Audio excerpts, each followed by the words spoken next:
আপনাদের অ্যালাউ করা যাবে না। সিস্টার এসো। বুড়িমা, বুড়িমা। ইমান,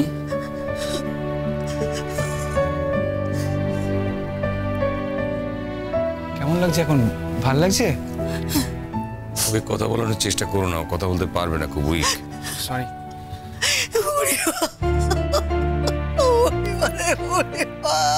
নদী আস্তে আস্তে। এই জন্য আমি তোমাকে বলেছিলাম তুমি এখানে এসো না। আসার আগে আমি পরিষ্কার করে বলে দিয়েছিলাম এখানে সে কি করবে আর কি করবে না। এখন আমার কথা শুনছো না? এমন দ্বারা পড়ে থাকতে দেখবো। চুপ চুপ করো। কেমন দ্বারা চঞ্চল, হাসি খেলে সারাক্ষণ ঘুরি বেড়াতে যায়, তখন দেখি কেমন পড়ি আছে না বাবু কি করে। দাদা যদি বেঁচে থাকতে। কি করছো তুমি? প্লিজ এবার থামো।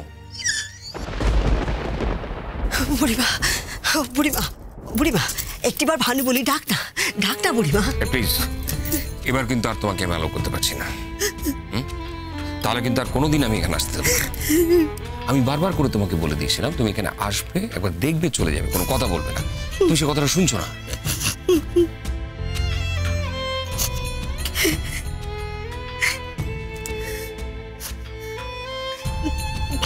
ডাক্তারবাবু, ওই বুড়িমারে এমন তারা কিছুতেই দেখতে পারবো না। না না, হোক আরেকটু ভালো হয়ে যাক, সুস্থ হোক, ওই তারপরে দেখতে আসবো। ওই পারবো না। ও বুড়িমা, বুড়িমা ভালো হয়ে ওঠো, বুড়িমা ভালো হয়ে যাও। বুড়িমা, তোমার মনের জোরে তুলনা নাই। তুমি যদি মনে মনে একবার ঠিক করো তুমি ভালো হয়ে যাবে, তাহলে তোমার কেউ খারাপ রাখতে পারবে না। তাড়াতাড়ি ভালো হয়ে যাও না বুড়িমা। ওই সারাক্ষণ ঠাকুরের কাছে চাইছি তো যে বুড়িমা বোন ভালো হয়ে যাক। তুমি ভালো হয়ে যাবে, মুই কইছি তুমি ভালো হয়ে যাবে বুড়িমা, তুমি ভালো হয়ে যাবে। তুমি শক্ত হয়ে দাঁড়া, তুমি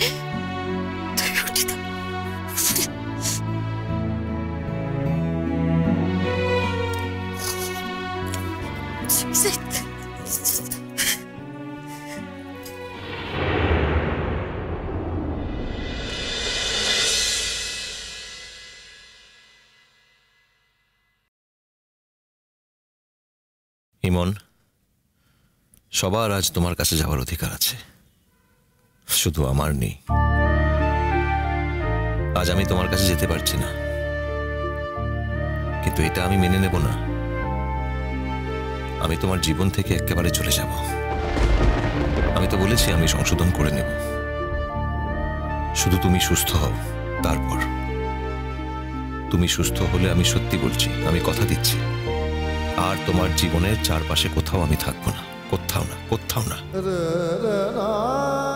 স্যারের নিশ্চয় এতক্ষণে ফাইলটা সই করা হয়ে গেছে। আমি একবার স্যারকে রিমাইন্ড করাবো, ওনাকে বলবো শুধু কয়েকটা দিন আমার হাতে সময় দিক। আমি তোমাকে সুস্থ করে এখান থেকে চলে যাব, আর এই সুস্থ করার সময় কারোর বাধা আমি মানব না। তাতে যা হয় তাই হবে। আমি তোমাকে না দেখে থাকবো না ইমন। এখন তোমার পাশে আমার থাকা সবচেয়ে বেশি জরুরি। আমার মতো করে তোমাকে কেউ যত্ন করতে পারবে না, আমার মতো করে কেউ তোমাকে ভালো করে তুলতে পারবে না। দেখ, অনেক কিপটামি করেছিস, অনেক কিপটামি করেছিস, আর করিস না। সোজা একটা ট্যাক্সি নিয়ে একবার হাসপাতালে পৌঁছে যা, চল। শোনো ছোট দিয়ে, এটা কিপটামির কথা নয়। এখন রাস্তায় জ্যাম আছে, ট্যাক্সিগুলো গেলে দেরি হয়ে যাবে। মেট্রোতে গেলে অনেক তাড়াতাড়ি পৌঁছে যাব। যেভাবেই হোক চল বাবু, মেয়েটার কাছে আমাকে একটু তাড়াতাড়ি নিয়ে চল। ওর মুখটা না দেখতে পারলে না আমার শান্তি হচ্ছে না রে। কাল ঠাকুরের কাছে মানত করেছি মন্দিরে গিয়ে পুজো দেব। বড় মামি তো কোথাও নেই, সারা বাড়িতে কোথাও নেই। কিন্তু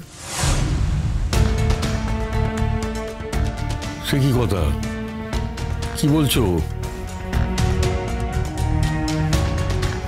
আমি ঠিক বলছি মেজো মামু, বড় মামি সারা বাড়িতে কোথাও নেই।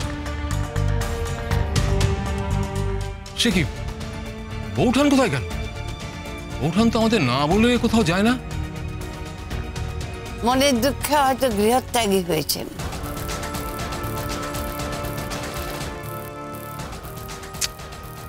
ছোটদি এরকম করে কথা বলো না। তুমি ভেবো না তুমি একাই কষ্ট পাচ্ছ, বৌঠানও কিন্তু কষ্ট পাচ্ছে ওর জন্যে। আমার সব মনে করা আছে, সব মনে করা আছে, সব মনে আছে। আমাকে কিছু শেখাতে আসিস নি, আমার সব মনে আছে। এখন কষ্ট পাচ্ছে, এখন কষ্ট পেয়ে লাভটা কি হচ্ছে? কার হচ্ছে? কার কোন শখকে উনি বাতি দিচ্ছেন? এখন কষ্ট পেয়ে কষ্ট পাচ্ছে, এমন কষ্ট পাচ্ছে যে বাড়িতে কাউকে না বলে একবার গৃহত্যাগ করলেন। সাবু, তুই একটু থাম না, সব সময় এত কথা বলিস না, ভালো লাগে না। কথা এমনি বলি না দিদি, কথা বলতে বাধ্য হই। আর তোর মতো না আমি যে হজম করে যাব, যা শুনবো তাই হজম করে যাব। আমি দিনের পর দিন দেখেছি ওই মেয়েটাকে, দিনের পর দিন দেখেছি। ওই মেয়েটার মতো মেয়ে এ বাড়িতে একটাও আছে? কেউ নেই। আমি দায়িত্ব নিয়ে বলতে পারি এ বাড়িতে কেউ নেই, কেউ না। মেয়েটা তো এ বাড়ির রত্ন, আর তার এই অবস্থা এই বাড়ির লোকগুলোর জন্য। এটা কিছুতেই মানতে পারি না দিদি, কিছুতেই আমি মানতে পারি না। মেয়েটা আমাদের জন্য কত কি করেছে, কত কি করেছে, কত প্রতিবাদ করেছে। সেই সবগুলো সব ভুলে গেলি দিদি, সব ভুলে গেলি। কিচ্ছু ভুলিনি, শুধু ঠাকুরকে প্রার্থনা কর মেয়েটা যেন ভালোভাবে ফিরে আসতে পারে। কিন্তু বৌঠান কোথায় গেল বলো দেখি? বুঝতে পারছি না তো, না বলে কোথাও যাওয়ার মানুষ না, একা একা গেলই বা কোথায়? তুমি তোর কন্ডিশনটা দেখতে পাচ্ছ, এখন ওকে ডিস্টার্ব না করে ভালো, বুঝতে? ইমন, কিছু বলবে? কাউকে খুঁজছো? ভানুকে কিছু বলবে? পিসেমশাই, আমার মনে হয় দাদাভাইকে খুঁজছে, আপনি যদি দাদাভাইকে কাইন্ডলি একবার। এই কথাটা বাদ দিয়ে অন্য যে কোনো কথা বলতে পারো, তোমার এই কথাটা আমি শুনতে পারবো না। দেখো, ওর যদি আবার নতুন করে কোনো ক্ষতি হয়ে যায় তাহলে আমার পক্ষে ওকে সার্ভাইভ করানো মুশকিল। তুমি যদি সেই রিস্কটা নিতে পারো তাহলে আমি ওকে অ্যালাউ করতে পারি। না না, তুমি সেই রিস্কটা নিলেও তো আমি নিতে পারবো না। দেখো, ইমনের বেঁচে থাকাটা অনেক বৃহত্তর স্বার্থে দরকার। ও শুধু তোমাদের বাড়ির একটা বউ নয়, সেই পরিচয়টা মুছে গেলেও অন্য অনেক পরিচয় আছে যেগুলো উজ্জ্বল হয়ে আছে, আর সেই জন্যই আমি ওর কোনো ক্ষতি হতে দিতে পারি না। না ঠিকই তো, আমি সেভাবে কথাটা বলিনি, আমি শুধু ভাবছিলাম যে ও যদি। তুমি ভেবো না, আর বেশিক্ষণ এখানে থাকাও যাবে না। এই সময় যদি আমি তোমার পাশে না থাকি তাহলে সারা জীবন অন্য কোনো সময়ে থাকলাম কি থাকলাম না তাতে কিচ্ছু যায় আসে না। আচ্ছা বেশ, আমার মতো একটা খারাপ লোকের জন্য তুমি কেন এত কষ্ট পাবে? আমার জন্য কেন তুমি অভিমান করে বাড়ি ছেড়ে চলে যাচ্ছিলে? কেন চলে যাচ্ছিলে? এই শহরটা তো আর আমার একার নয়, এই শহরটা অন্য অনেকজন লোকের মতো তোমারও। তোমার কলেজ, তোমার শহর, তোমার বন্ধু বান্ধব, তোমার তো কোনো অসুবিধা ছিল না ইমন। আমার মতো একটা খারাপ মানুষের উপর অভিমান কিসের তোমার? তুমি তো আমাকে অস্বীকারই করেছো, যাকে অস্বীকার করছো তার উপর আবার কিসের অভিমান? তুমি এই শহরেই থাকবে ইমন, তুমি তোমার যোগ্যতায় এই শহরে জায়গা করে নিয়েছো, তুমি তোমার যোগ্যতায় এই কলেজে চান্স পেয়েছো, এখানে সবাই তোমাকে ভালোবাসে। তুমি কেন যাবে?